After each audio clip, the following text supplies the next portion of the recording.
The Magic of Thinking Big by David Schwartz. Preface. Why this big book? Why a full-scale discussion of the magic of thinking big? Thousands of books will be published this year. Why one more? Permit me to give you just a little background. Several years ago, I witnessed an exceptionally impressive sales meeting. The vice president in charge of marketing for this company was tremendously excited. He wanted to drive home a point. He had with him on the platform the leading representative in the organization, a very ordinary-looking fellow who earned in the year just ended just a little under $60,000. The earnings of other representatives averaged $12,000. The executive challenged the group. Here is what he said. I want you to take a good look at Harry. Look at him. Now what's Harry got that the rest of you haven't? Harry earned 5 times the average, but is Harry 5 times smarter? No, not according to our personnel tests. I checked. They show he's about average in that department. And did Harry work 5 times harder than you fellows? No, not according to the reports. In fact, he took more time off than most of you. Did Harry have a better territory? Again, I've got to say no. The accounts averaged about the same. Did Harry have more education, better health? Again, no. Harry is about as average as an average guy could be, except for one thing. The difference between Harry and the rest of you, said the vice president, the difference is that Harry thought 5 times bigger.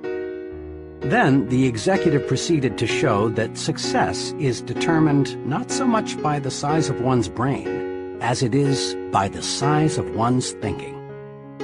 This was an intriguing thought, and it stayed with me. The more I observed, the more people I talked with, the deeper I dug into what's really behind success, the clearer was the answer. Case history after case history proved that the size of bank accounts, the size of happiness accounts, and the size of one's general satisfaction account is dependent on the size of one's thinking. There is magic in thinking big. If thinking big accomplishes so much, why doesn't everyone think that way? I've been asked that question many times. Here, I believe, is the answer. All of us, more than we recognize, are products of the thinking around us. And much of this thinking is little, not big.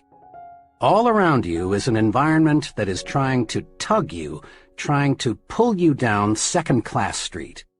You are told almost daily that there are too many chiefs and not enough Indians. In other words, that opportunities to lead no longer exist, that there is a surplus of chiefs. So be content to be a little guy. But this too many chiefs idea simply doesn't square with the truth. Leading people in all occupations will tell you, as they've told me, that the trouble is, there are too many Indians and not nearly enough chiefs. This petty environment says other things too. It tells you, whatever will be, that your destiny is outside your control, that fate is in complete control. So forget those dreams, forget that finer home, forget that special college for the children, forget the better life. Be resigned, lie down and wait to die. And who hasn't heard the statement that success isn't worth the price? As if you have to sell your soul, your family life, your conscience, your set of values to reach the top. But in truth, success doesn't demand a price. Every step forward pays a dividend. This environment also tells us there's too much competition for the top spots in life. But is there? A personnel selection executive told me that he receives 50 to 250 times as many applicants for jobs that pay $10,000 per year as for jobs that pay $50,000 a year.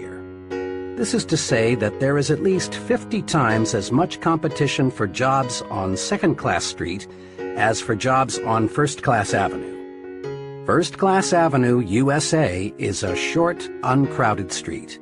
There are countless vacancies waiting there for people like you who dare to think big. The basic principles and concepts supporting the magic of thinking big come from the highest pedigree sources, the very finest and biggest thinking minds yet to live on planet Earth. Minds like the prophet David, who wrote, "As one thinketh in his heart, so is he." Minds such as Emerson, who said, "Great men are those who see that thoughts rule the world." Minds like Milton, who in Paradise Lost wrote, "The mind is its own place, and in itself can make a heaven of hell or a hell of heaven." Amazingly perceptive minds like Shakespeare, who observed, "There is nothing either good or bad except that thinking makes it so." But where does the proof come from? How do we know the master thinkers were right? Fair questions.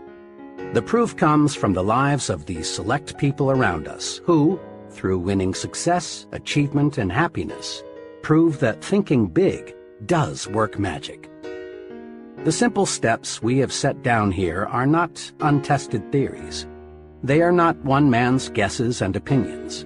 They are proven approaches to life's situations, and they are universally applicable steps that work, and work like magic.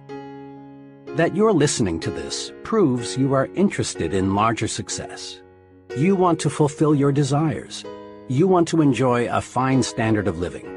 You want this life to deliver to you all the good things you deserve. Being interested in success is a wonderful quality. You have another admirable quality. The fact that you're listening to this program shows you have the intelligence to look for tools that will help take you where you want to go. In building anything,